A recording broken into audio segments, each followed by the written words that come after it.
Good afternoon, hello, and welcome everyone. I'm delighted to see so many of you here today, especially given the heat outside. If you're here for the air conditioning, we do have an hour-long program.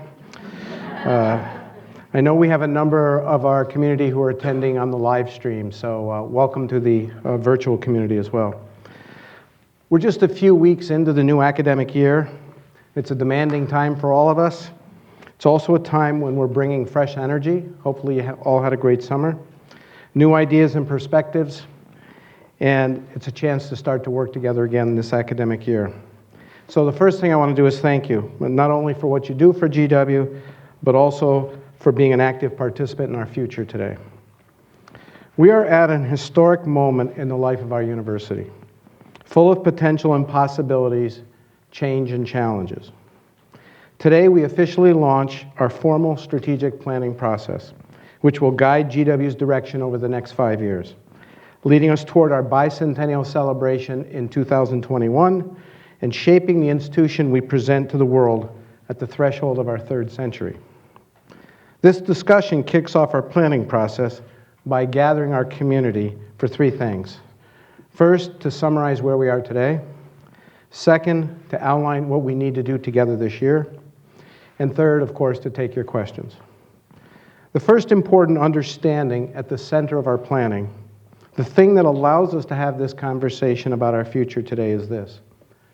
GW has a very strong foundation. Thanks to the contributions of the many people who came before us, the faculty, the students, the staff, the administration, and the alumni, and thanks to the work that you all do on a daily basis, we have a strong foundation on which to build towards our aspirations. We've been adding to that strong foundation these past few years with continued improvements. There are too many to mention, so in the interest of time, I'm just going to offer a few examples. First, we're making our campuses better places for living, learning, and working. I hope you've noticed some of the changes around campus. We dedicated, with the support of the Board of Trustees, an additional $10 million this past summer to campus improvements, in the belief that our facilities should reflect the caliber of our students, our faculty, and our staff. This investment is just the first step in what will be a thorough process to continually assess and improve our campus infrastructure. Second, we are laser focused on improving the student experience. When students returned to campus this semester, they discovered a new student service hub that brings together the offices managing financial assistance, registration, and military student support into one customer-facing place in the Marvin Center. And that place transforms into a study space at night. They're seeing new common spaces to study and create community. They are experiencing fewer financial transactions in their day-to-day lives on campus because we answered their call to reduce or eliminate charges for laundry, printing, and venue rentals. We made it possible for students to take 18 credit hours in a single semester, or 6 courses. The brand new Bachelor of Science degree offering in the Elliott School, with the full support of the Dean of the Elliott School and the faculty of the Elliott School, will now allow more students to a second major in a STEM discipline, again responding to a specific request from the students in the Elliott School. The course Python for All will allow every student the opportunity to learn critical programming skills no matter what major they are pursuing, again in direct response to the request of the students. And perhaps most visibly, we will change the defining characteristic of the freshman experience with the planned renovation of Thurston Hall beginning next summer, opening no later than fall of 2022. Third, our faculty are leading new areas for research and discovery. A couple of months ago, GW became home to one of 5 new institutes in the country to receive support from the Knight Foundation to examine technology's impact on democracy. Under the leadership of Steve Livingston, who could not be here today, and Frank Cesno, who is here today, we received a $5 million grant to establish our Institute for Data, Democracy, and Politics. We did not earn this investment in a vigorous national competition solely on the basis of our strengths in policy, journalism, or data analytics. We were selected because of our strengths in each of these fields and because our faculty are working together across disciplines to address seemingly intractable but critically important problems, like digital disinformation, election attacks, and ongoing threats to our political discourse. Fourth, we are building a stronger GW community on our campuses. Faculty and staff have spent considerable time in the past year discussing the culture on our campuses and ways to strengthen it. We developed our common purpose and values to guide us as an institution. And now we will work to build a stronger culture, improve the ways we work together, and ensure we are putting our institutional values into practice individually and collectively. And last but not least, we are building a stronger GW community beyond our campuses. All of this exciting progress is energizing our alumni, families, friends, and donors. We are working hard to create new ways to engage our broader community, to welcome them back to our campus, again starting next week with Colonial Weekend, and involve them in charting our path forward as an institution. We will continue to grow and strengthen connections with all of the communities that are critical to our success. So let me reiterate, our foundation is strong. GW, unlike some other institutions in higher education, is not experiencing a crisis. We're in a good place, and that allows us to think strategically about our future. In some ways, our strong foundation makes it harder to act and to plan our future. People act in crises because they have to. They make difficult decisions because they have to. We have an opportunity to act on our terms and on our timetable, to plan carefully for the future without dealing with a crisis at the same time.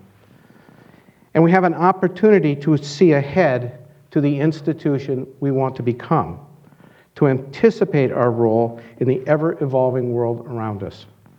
Rather than be content with being strong, we are reaching for something greater. We are poised to take proactive and bold action. I want to challenge our community to see beyond the status quo.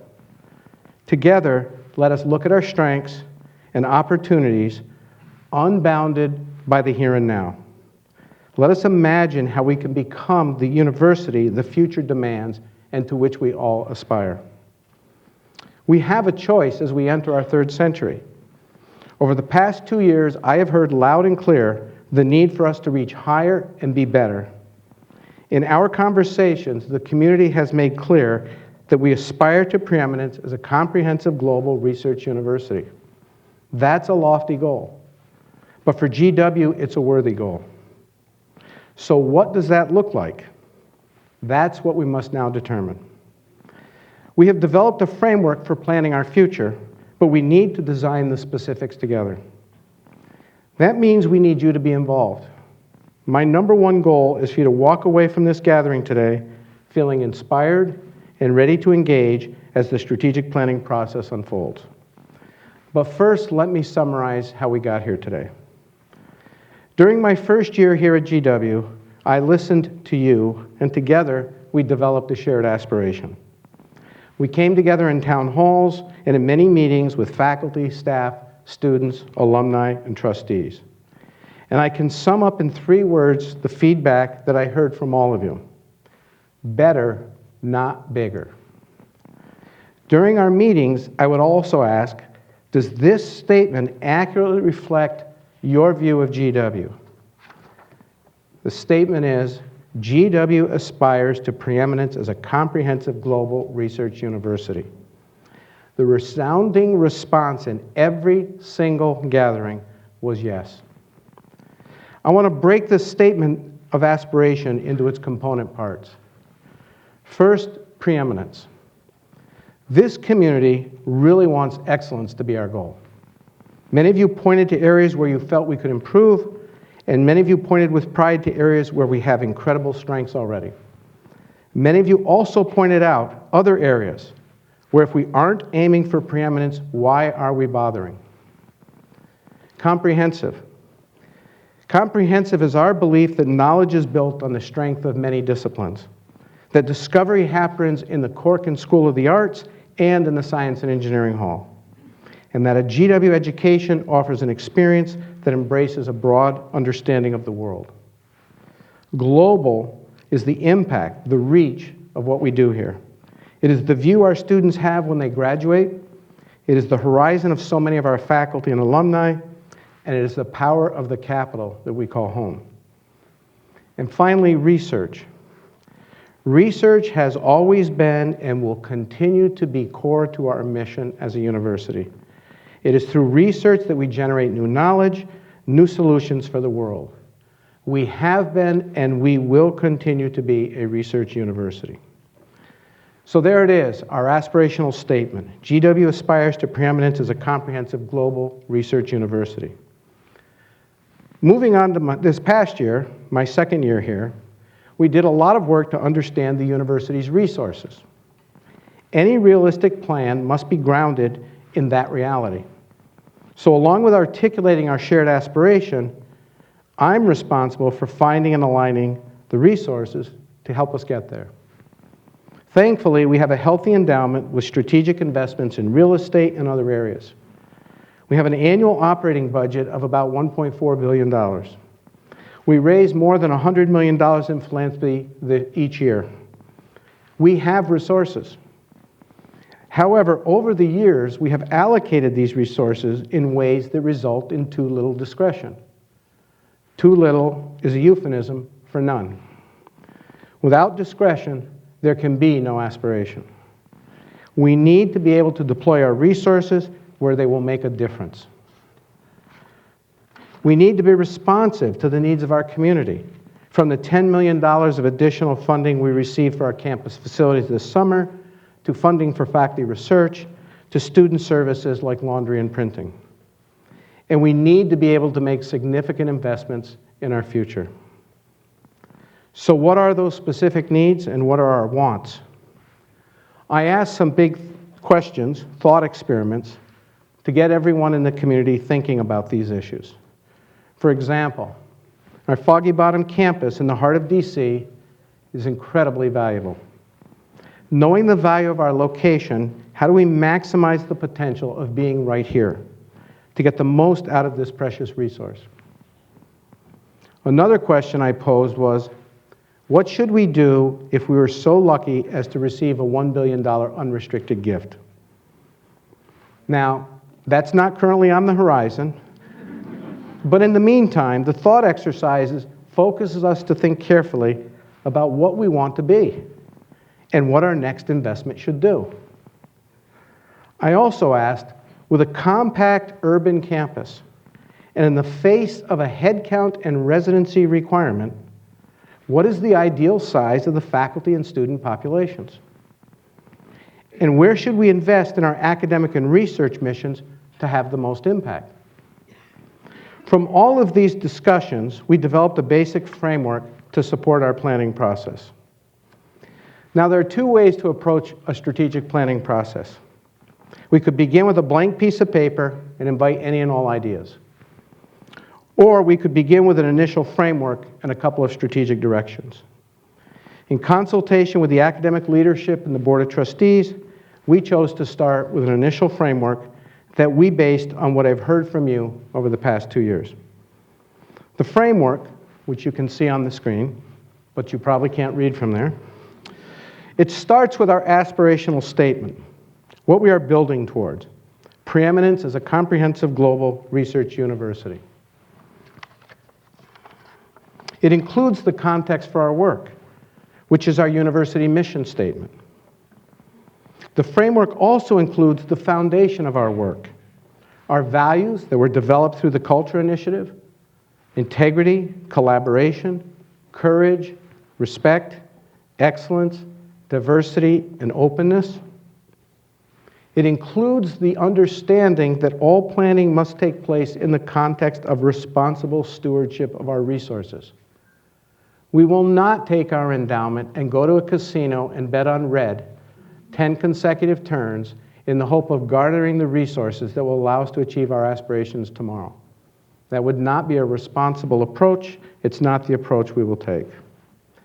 We will also base our plan on our physical and technological infrastructure on all 3 campuses.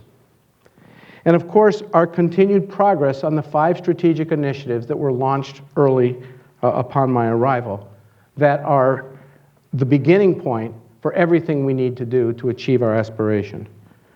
The initiatives on the student experience, the research ecosystem, philanthropy and constituent engagement, the clinical medical enterprise, and our institutional culture.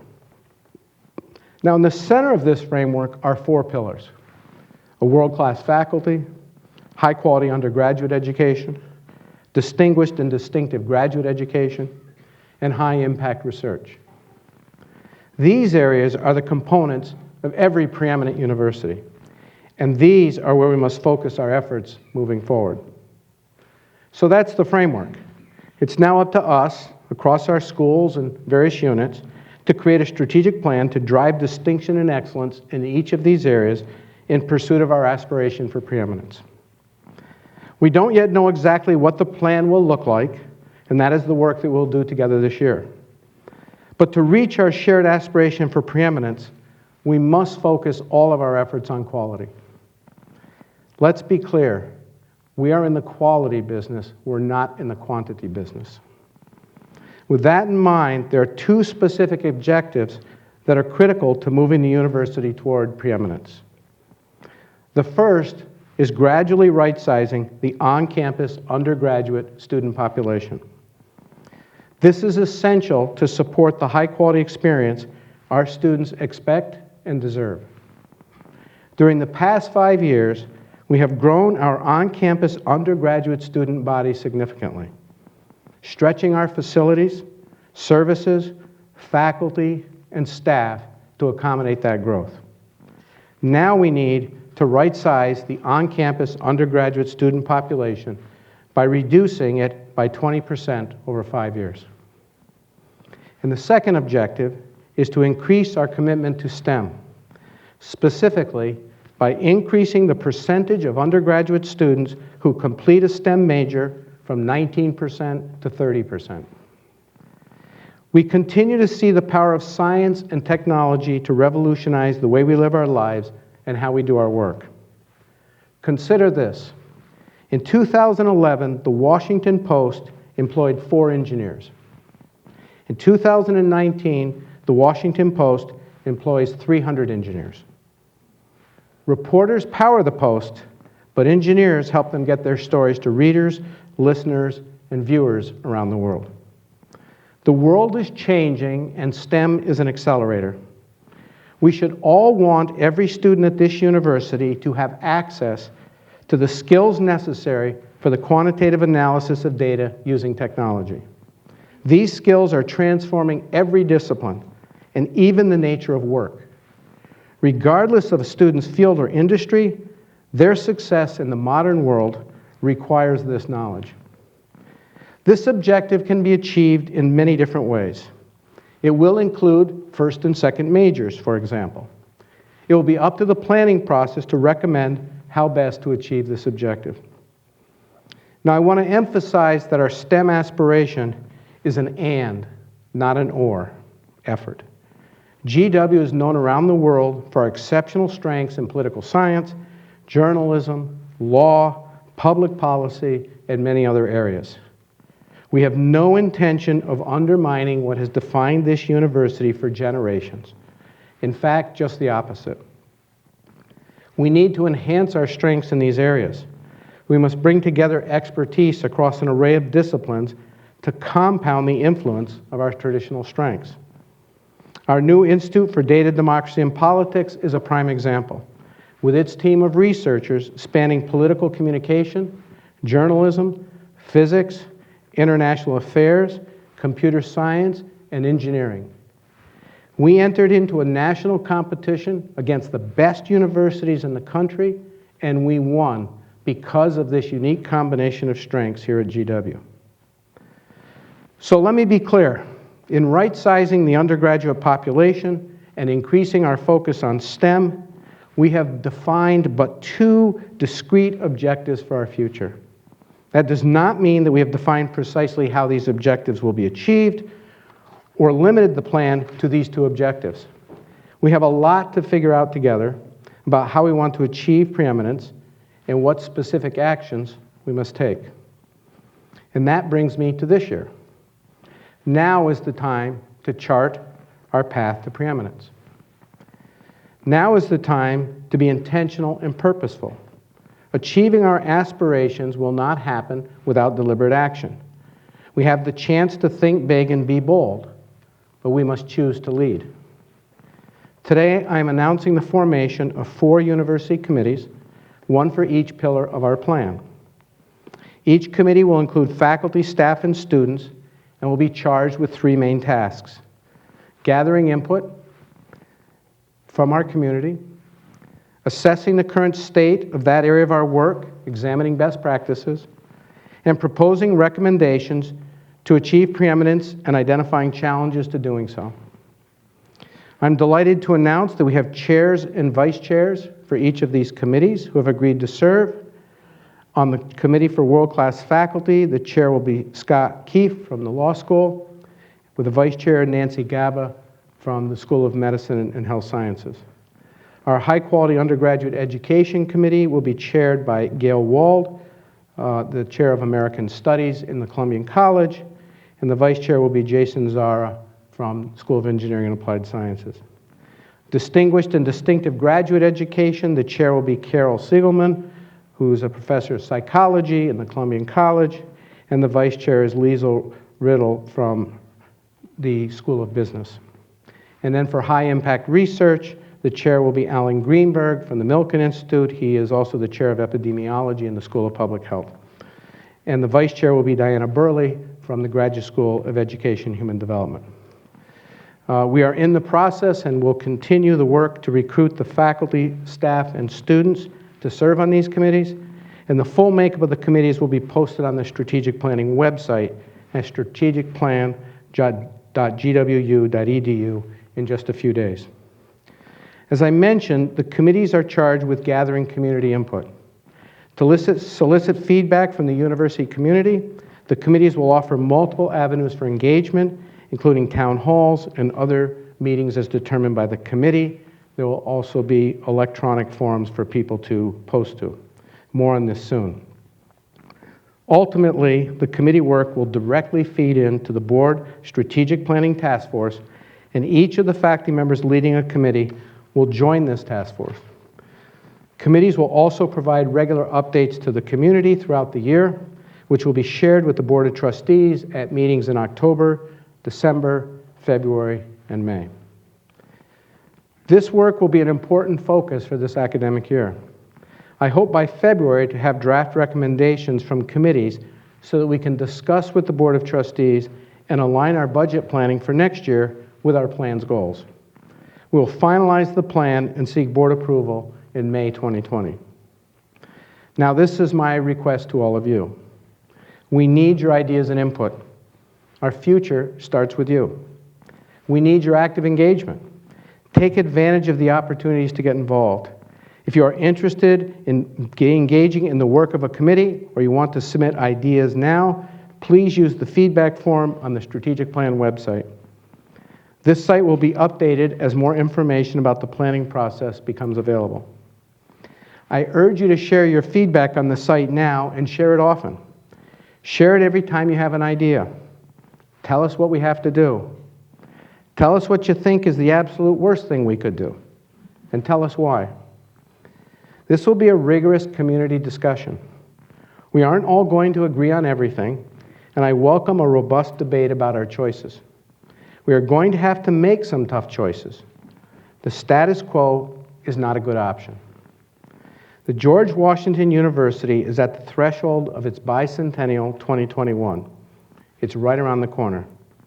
We face a moment of choice, and we must choose to lead. It's an historic time for our university. We have an incredible opportunity to shape our university as it enters its 3rd century. We may never have another opportunity quite like this to have this kind of impact on an historic institution in this way. So I urge you, let's come together and chart a path for preeminence. Thank you for listening, and now I'd like to invite your questions.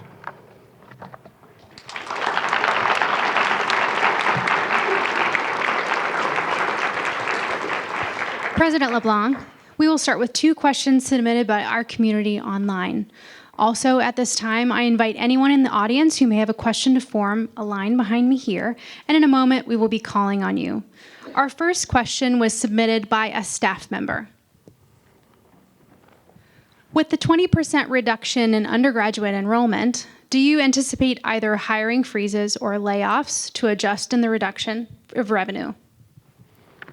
So thank you for that question. Let me first put the reduction in context. We have spent a lot of time in the last 2 years on the student experience here at GW. And what has become very clear is that while a number of issues that the students have raised could be addressed, there are broader issues that can't be addressed at this scale. We've added a significant number of students in the last 5 years, and we have stretched our facilities, our course offerings, our faculty advisors in so many dimensions that it is having a negative impact on the student experience. So there is a challenge there. The 20% reduction in the undergraduate population, to be clear, does not represent a 20% reduction in our revenue. We are a $1.4 billion enterprise with many different revenue streams. One of those revenue streams is undergraduate tuition. The actual impact on the budget of the projected decline in revenue is something less than 6%. That's about 1.1% a year for 5 years. Now, I understand the categories in the budget are not completely fungible, and you can look at that and say that's not really fair because you can't take research funding and apply it to any budget item. I get that, but I wanted to put in the larger context to make sure everybody understood that a 20% reduction in the on-campus undergraduate population, which is a subset of the total undergraduate population, represents about a 5.6% reduction in revenue over that period of time. But it also represents two critical strategic opportunities for us, and it's that we have to focus on. Opportunity number one is to dramatically improve the undergraduate experience on campus. In 2 years of study, I cannot think of a single other thing we could do that would have as positive an impact on the undergraduate experience as reducing the size. That's a very important strategic imperative.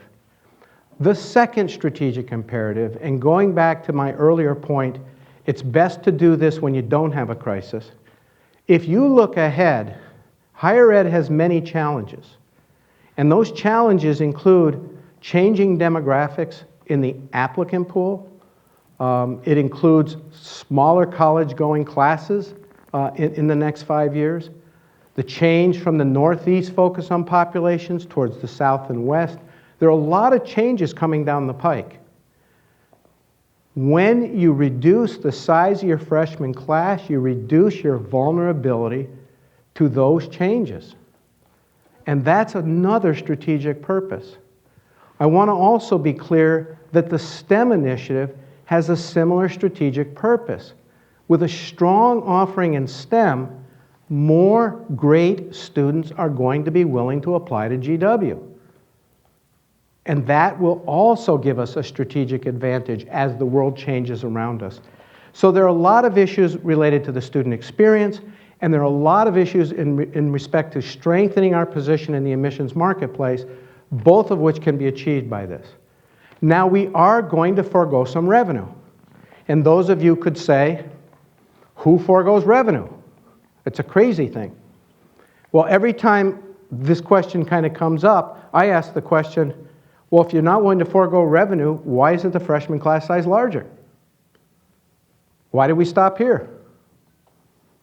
Turns out we largely stop here because the district has a cap. But that's not a very good reason for us to think about our future. We should be thinking carefully about the right size for us. There will be some lost revenue. We will have to make some decisions. I have spent the last 2 years getting a better and deeper understanding of our resource base. I am confident that we can do this. Now, I can tell you right now, you can't build a great institution by freezing salaries. That isn't how it works. You can't build a great institution on the backs of letting all your faculty go, or closing 12 departments. So many of the ideas that people are concerned about are not really, certainly in my plans, for how we could do this. There are a lot of things we could do about making choices, but we can't just keep doing everything the same way we've always done them. One of the things that you've probably read about recently is that we announced a change in a long-held policy of fixed tuition. The fixed tuition policy is about 15 years old, and it was not achieving the goals that it was originally designed for. So we eliminated that policy. That policy tied up $15 million of discretion every single year.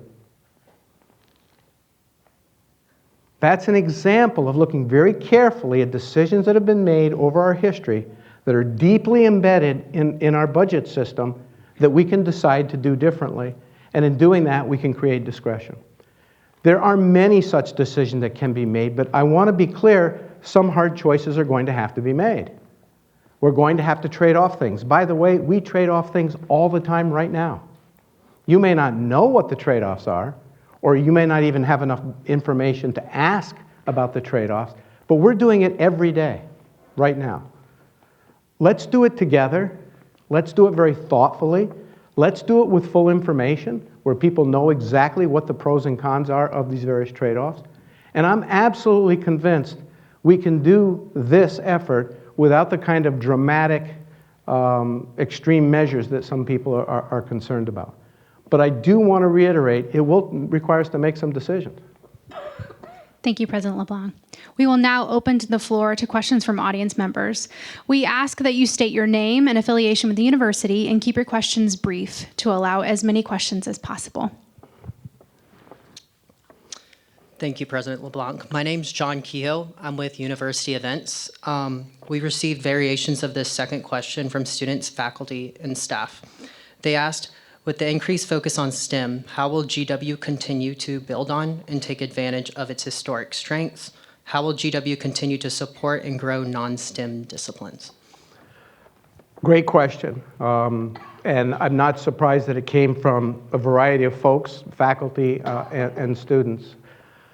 It's really important to understand that we have historic strengths at this university that are the hallmark of our reputation, and we don't take a step towards preeminence by undermining those strengths.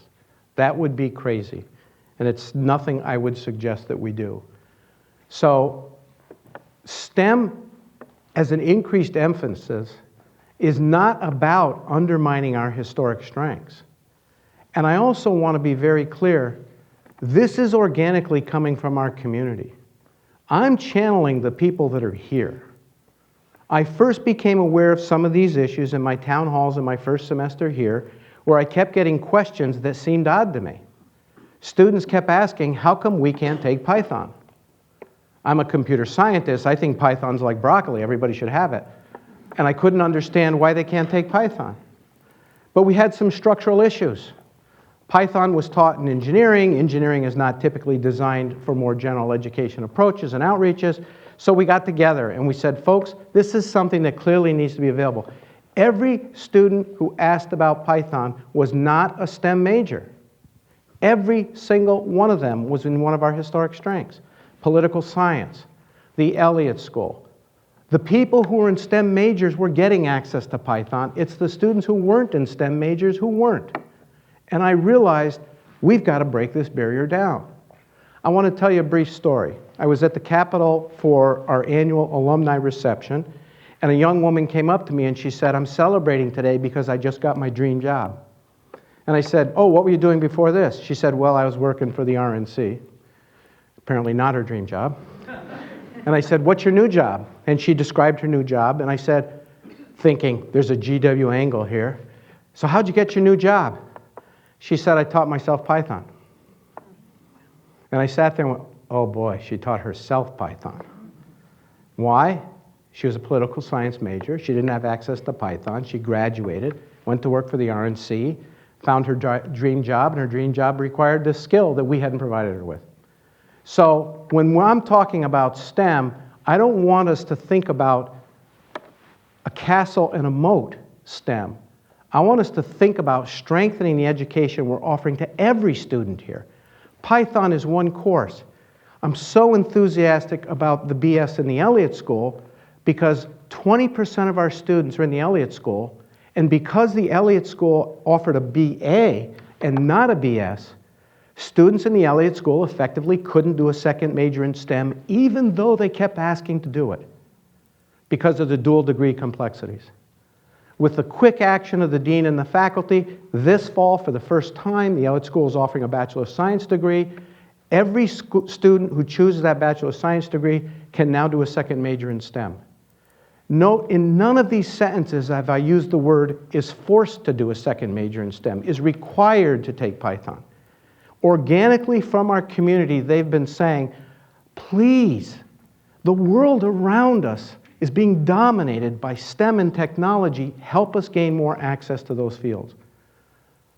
Now, I don't think we can do that simply by offering courses in second majors to political science students. We've got to have a discourse on this campus that's informed by STEM.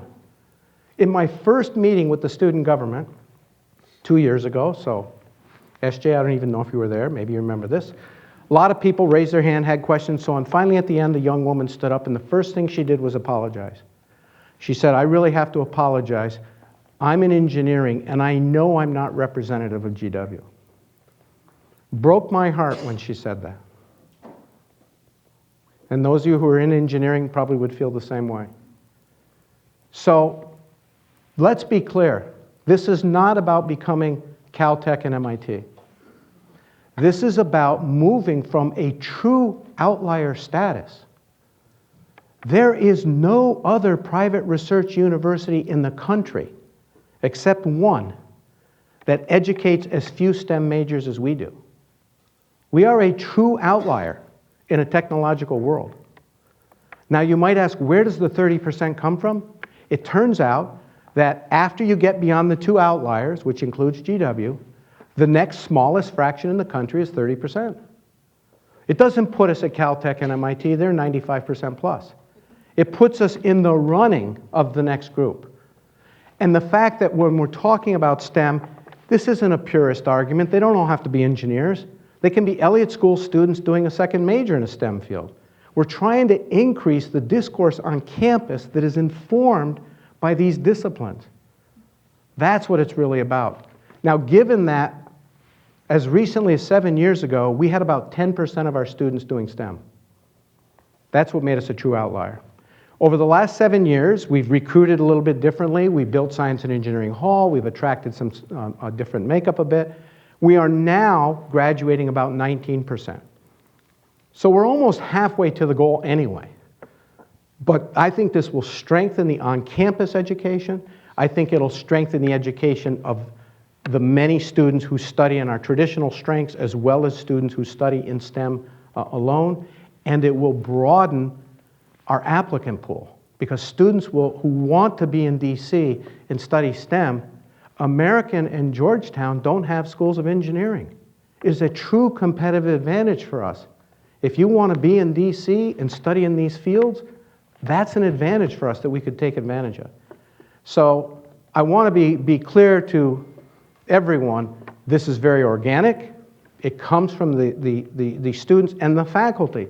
When I talk to the faculty, and I don't want to keep embarrassing Frank Sesno, but I'm so excited about this Knight Foundation proposal because the feedback that we got said, wow, you guys at GW are incredible. And this isn't a national competition. And when I looked at the proposal and I saw the many fields that were involved and the strengths they represent, I realized they're right. This is our niche. Let's do more things like that. And I didn't go to Frank Sesno and say, Frank, I need you to be more STEM. Go play with these guys over here. Steve Livingston, Frank Sesno, Neil Johnson, host of others came to me and said, we want to work together to tackle this important problem. And that's why I've been so perhaps vociferous in my support for their work. So I think I've answered that question. Thank you. Hello, I'm Tyler. I'm a junior here at GW. First off, thanks for taking our questions. So my question is, what is your vision for the role and purpose of the Mount Vernon campus, and how does it differ from the current role and position? Great question. And that's why we have a strategic planning process. When we downsize the undergraduate population by 20%, and by the way, the number is roughly 2,100, we're talking about approximately 10,500 in the residential population today, and we would be talking about 8,400 after 5 years under this plan. When we do that, it's an important opportunity to rethink what that means. Right now, we house about 700 students on the Mount Vernon campus. It's a beautiful, bucolic, classic liberal arts setting, but of the 700 students that we house there, roughly half don't want to be there. Half chose to be there. Our women's leadership program's out there. We have 5 varsity athletic teams that compete out there.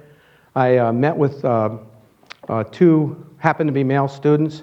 I forgot exactly what the venue was. I said, how'd the moving go? And they said, we're out at the Vern. I said, what do you think? They said, we didn't pick it, but now we like it. Because at the end of the day, all the craziness on campus, we can go home and it's really nice and quiet. But part of the reason we house 700 students out there is we don't have any choice.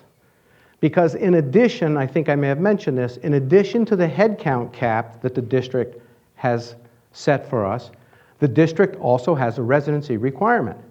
We have to house roughly 80% of our residential students. And we can't do it without the Mount Vernon housing. So in some ways, it was a campus that served a need at the time.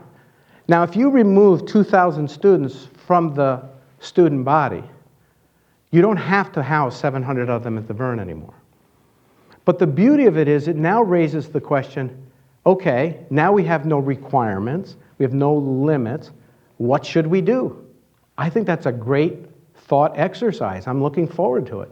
I don't have a brilliant answer to it, but it starts with you don't have to use it to house 700 students that are overflow from the other campus.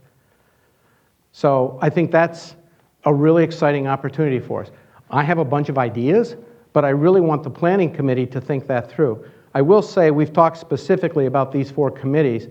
Simultaneously, we are launching a campus master planning process. And the campus master plan is to look at facilities, zoning, all of that. Their job is not to develop a strategic purpose for the Mount Vernon campus. It's to develop what can we do in terms of facilities on the Mount Vernon campus in support of those aspirations. So that will be a part of the plan. I'm excited about the possibilities. As I say, I can think of a lot of things we could choose to do there, but I want to see what the planning committees come up with. Thank you. Thank you. Hi, President LeBlanc. My name is Catherine Kleppinger. I'm in the French program in Columbian College. I'm very sympathetic to your points about world-class faculty and research excellence, but my question is coming from a department where I would guess at least 75% of our students are taught by contingent, adjunct, part-time faculty, and our tenure-line faculty are really vastly outnumbered. How do you square this wonderful vision of such a world-class faculty with faculty who don't have access to resources? Again, a great question. We have a committee on world-class faculty that in the charge is specifically asked to address that question. When I say world-class faculty, I'm thinking of faculty at all the ranks and all the different kinds of faculty. So let me give you an example that's not exactly the point you made, but I think it's related. We use a lot of part-time contract. The phrase that we often use is adjunct, but adjunct I think confuses multiple categories. We use a lot of faculty who are not tenure-track faculty in our teaching mission. We're kind of known for that, right? So from a distance, if you ask somebody about GW, that's one of the things that you hear back. And when I started asking about that in these conversations, often someone would say, but don't you realize a Supreme Court justice teaches here? And I said, okay, that's one. And they said, don't you realize we have the ambassador to such and such who teaches here? And I said, okay, that's 2. We have 1,200. That's 2. And then it sort of slowly starts to dwindle down. We have an incredible opportunity here at GW to take advantage of a vast supply of distinguished professionals. I'm not talking about $4,000 a course folks on motorbikes going between 12 campuses. I'm talking about Supreme Court justices.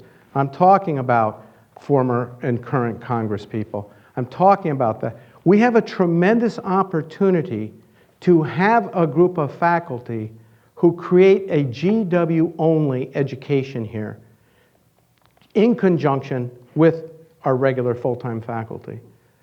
We haven't systematized that in any way. We haven't advertised it in any way. We haven't set standards for that or expectations for that. We haven't celebrated it in any way. I think that's a tremendous opportunity to think about one of the class of faculty that we have. So that's something that's in the charge for the people looking at the world-class faculty. As for the other category that isn't regular tenure-track faculty, most universities use faculty like that for certain subjects, like teaching the basics of a foreign language. And I understand that. But I think there needs to be an appropriate consideration for the work they do.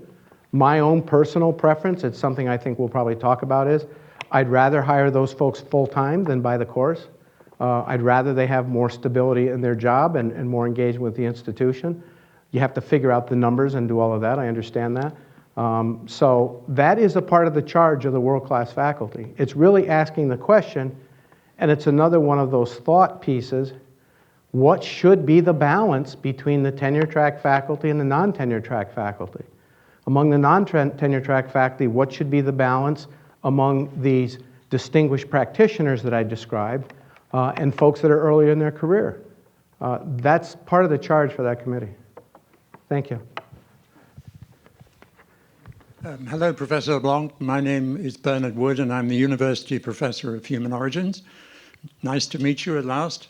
I'm afraid this is going to be a little bit of a statement, but there will be a question at the end. I've been at GW for 21 years. Am I allowed to hold it? I prefer to hold it if you don't. Okay. Okay. I've been here for 21 years. I like to think that I came as a pretty senior academic. I had a lot of experience in the UK, some of it in university leadership. I like to think I brought some positive things to this university. I'm sure Carol Siegelman is going to decide that our graduate program is internationally excellent. Thank you, Carol. And I teach in the honors program, and I work very hard with a course for non-science majors, and I think I have a reputation for going the extra mile. I think my students can trust me to work hard for them. I think my graduate students can trust me to work hard for them. And I'm going to return to the issue of trust in my question. My problem is that of the 21 years of being here, I have never been more apprehensive about the future of this university. And I'm afraid that coincides with your arrival here. Because you say that we are going to have a rigorous, and I quote here, a rigorous community discussion about the strategic plan. I'm not sure I have seen any evidence of a rigorous community discussion about the extremely important strategic decisions you have already made. And if I can quote you, I have decided the major constraints are. I couldn't think of any other way. That doesn't smack of the result of community discussion, or at least your language doesn't smack of it. So my question is, can we trust you with the future of George Washington University? And why should we trust you with the future of George Washington University? Because I have respect for the position of a president, and I have had respect for the previous presidents. I'm afraid you have yet to earn my respect, and I wonder if you could help me with that. So thank you for the question. Although we haven't met, your reputation does precede you, so I'm familiar with your work. And thank you for your many contributions. You're asking a fair question, and let me tackle it directly. why didn't we just put up for debate the reduction in the undergraduate population? Good question. When you start a strategic planning process, as I mentioned, you kind of have two choices.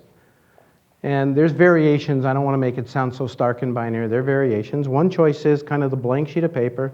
Everybody bring your ideas to the table. Let's see what we can do. And the other choice is to say, look, this is a 5-year plan with a 9-month planning horizon. What's the most effective way to structure it so that we actually get something done? And it's not simply my view, and if I said I in certain sentences, I invariably misspoke. There was a lot of work on the part of the Board of Trustees in leading up to today.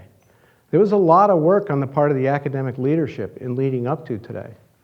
The Board of Trustees task force on the strategic plan for the university spent all of last year studying our enrollment. They are the fiduciaries responsible for the future of this university. And they looked at the data, some of the data I've shared with you today, and they said, as fiduciaries of this university, we're worried about these two things. And we think it will make for a stronger university in the future.